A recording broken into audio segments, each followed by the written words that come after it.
யூஸ்வலாக இந்த மாதிரி ஃப்ரூட் கேக்ஸஸ்க்கு நம்ம இந்த மாதிரி குட்டி குட்டியாக ஃப்ரூட் சங்க்ஸ் வந்து நம்ம ஃபில்லிங்ஸாக ஆட் பண்ணுவோம். அது ரொம்பவே சூப்பராக இருக்கும். இது 2 மெத்தட்ஸில் பண்ணலாம். ஃபர்ஸ்ட் மெத்தட் ரொம்ப ஈஸியான மெத்தட். இந்த மாதிரி நம்ம ரெடிமேடாக பைனாப்பிள் ஸ்லைசஸ் கிடைக்கும், அதை கட் பண்ணி நம்ம ஆட் பண்ணலாம். இங்கே பைனாப்பிள் சொல்கிறோம், இது மாதிரி நிறைய ஃப்ரூட்ஸும் இருக்குது. பட் செகண்ட் மெத்தட் வந்து உங்களுக்கு ரொம்ப காஸ்ட் எஃபெக்டிவாக இருக்கும், பட் கொஞ்சம் வேலை அதிகம்.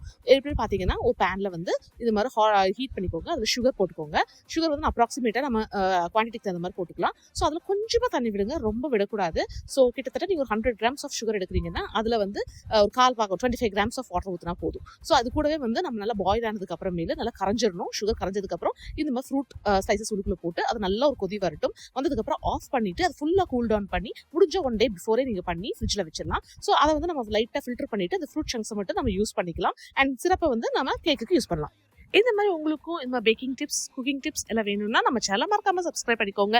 கோயம்புத்தூர்ல இருந்தீங்கன்னா நம்மகிட்ட கேக்கும் ஆர்டர் பண்ணிக்கோங்க. எல்லா டீடைல்ஸும் டிஸ்கிரிப்ஷன் பண்ணலாம், செக் பண்ணிக்கோங்க. தேங்க்யூ, பாய்.